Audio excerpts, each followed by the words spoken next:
दोस्तों, फिल्म बाहुबली की राजमाता का वो गुस्सैल तेवर तो आपको याद ही होगा। आज पूरा देश इन्हें शिवगामी देवी के नाम से ही पुकारने लगा है, लेकिन इनका असली नाम है राम्या कृष्णन। राम्या ने तमिल, तेलुगु, कन्नड़, मलयालम के अलावा हिंदी फिल्मों में भी काम किया है। 13 साल की उम्र में फिल्मों में कदम रखने वाली राम्या को फिल्म इंडस्ट्री में तकरीबन 37 साल हो चुके हैं, लेकिन ये 37 साल काफी उतार चढ़ाव भरे रहे। राम्या ने 1986 से शुरू हुए अपनी फिल्मी सफर में तकरीबन 200 से ज्यादा फिल्में की।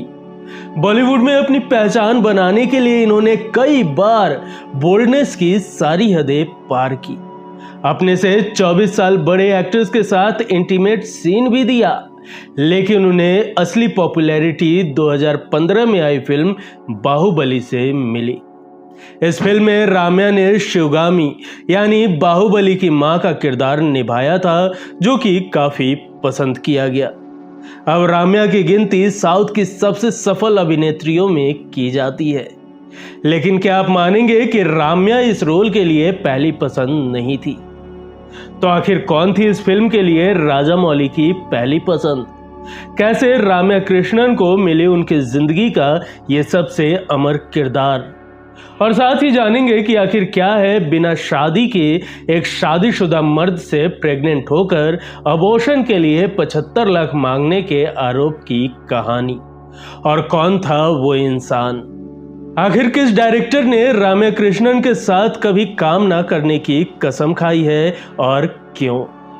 जानेंगे राम्या की जिंदगी से जुड़ी और भी कई गहरे राज।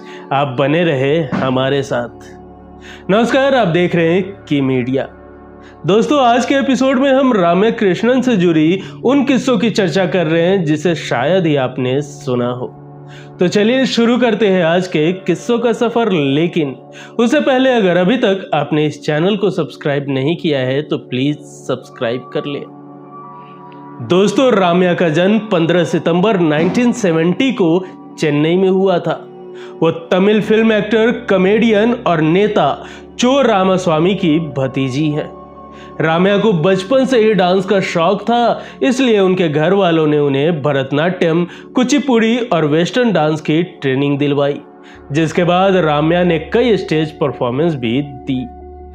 इसी दौरान एक फिल्म डायरेक्टर की उन पर नजर पड़ी और उन्हें मलयालम फिल्म नेरम पुल्रुम्बोल का ऑफर दे दिया। राम्या तब केवल 13 साल की थी। उन्होंने ये ऑफर स्वीकार कर लिया। ये फिल्म 3 साल के डिले के बाद 1986 में रिलीज हुई। इससे पहले राम्या 1985 में आई फिल्म वेल्लाई मनासु में दिखी, जो कि एक तमिल फिल्म थी। 1986 में उनकी पहली तेलुगु फिल्म भाले मिथुरुलु रिलीज हुई थी। उन्होंने मदन गोपलुडु, भामा कालापम समेत कई तेलुगु फिल्में की, लेकिन ये फिल्में फ्लॉप रही।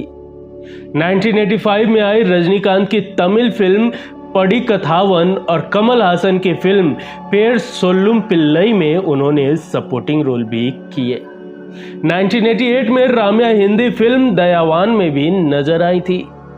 तमिल और तेलुगु फिल्मों में कई फिल्में फ्लॉप होने के बाद राम्या को 1989 में आई के विश्वनाथ की फिल्म सूत्रधाराला से सक्सेस हाथ लगी। इस तेलुगु फिल्म को बेस्ट फीचर फिल्म का नेशनल अवार्ड भी मिला था।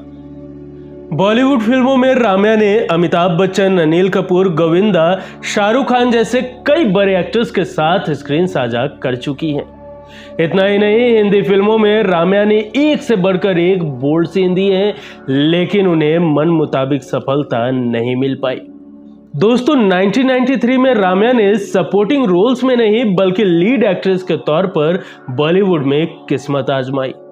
वो 1993 में यश चोपड़ा की फिल्म परंपरा में नजर आई, जिसमें वो हीरोइन थी। इसके बाद सुभाष घई की खलनायक, महेश भट्ट की चाहत और डेविड धवन की बनारसी बाबू और बड़े मियाँ छोटे मियाँ जैसी कई फिल्मों में भी दिखी, लेकिन ये सब छोटे मोटे रोल ही थे। दोस्तों, 1993 में आई फिल्म परंपरा में राम्या विनोद खन्ना के अपोजिट कास्ट की गई थी। इस फिल्म के गाने में दोनों के इंटीमेट सीन दिखाए गए थे। विनोद खन्ना के साथ उनका लिप लॉक सीन काफी फेमस हुआ था। उस वक्त राम्या विनोद खन्ना से करीब 24 साल छोटी थी। राम्या ने सुभाष घई की फिल्म त्रिमूर्ति में अनिल कपूर के साथ कुछ बोल्ड सीन फिल्माए थे। हालांकि किसी कारणों से वह सीन फिल्म से हटा लिया गया था।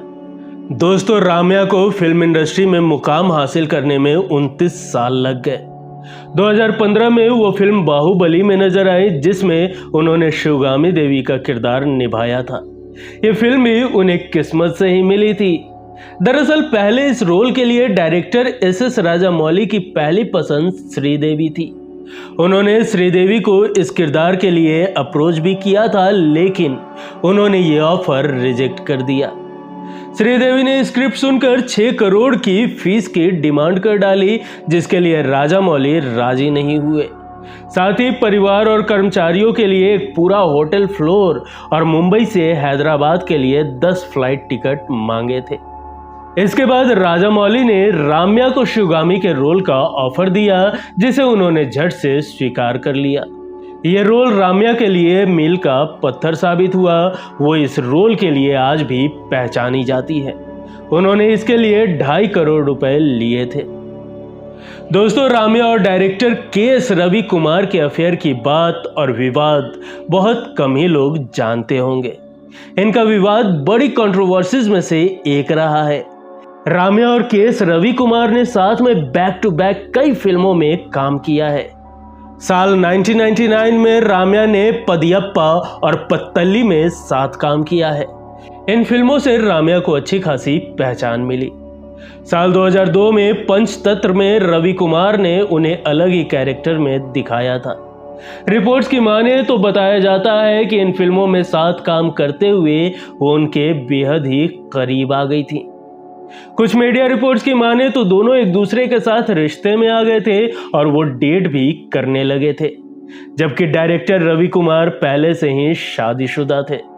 वहीं कहा जाता है कि राम्या भी उनके प्यार में डूब गई थी। इसके साथ ही खबर ये भी रही कि डायरेक्टर रवि कुमार से राम्या बिना शादी के ही प्रेग्नेंट हो गई थी। कहा तो ये भी जाता है कि जब के.एस. रवि कुमार की पत्नी को अपनी पति और राम्या के संबंध की जानकारी हुई तो उन्होंने राम्या को धमकी भी दी थी। लेकिन इस दौरान दोनों के अफेयर के साथ साथ राम्या की प्रेगनेंसी की खबरों को खूब हवा मिली हुई थी। वहीं इन खबरों का प्रभाव भी रवि कुमार की बसे बसाए घर पर भी दिखने लगा। उनके पत्नी के साथ रिश्ते बिगड़ने लगे थे।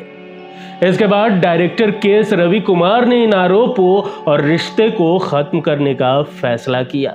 रिपोर्ट्स की माने तो राम्या ने अबॉर्शन के लिए 75 लाख रुपए मांगे थे। मीडिया रिपोर्ट्स में कहा जाता है कि उस समय दोनों में से कोई भी उस बच्चे के लिए तैयार नहीं था। इसके बाद राम्या ने अबॉर्शन का फैसला लिया था। हालांकि बाद में जब मीडिया की ओर से राम्या और रवि कुमार से उनके रिलेशनशिप, प्रेगनेंसी और अबॉर्शन के बारे में सवाल किया गया तो उन्होंने इन खबरों को गलत बता दिया। इसके बाद राम्या ने तेलुगु फिल्म मेकर कृष्णा वामसी से 2003 में शादी कर ली थी।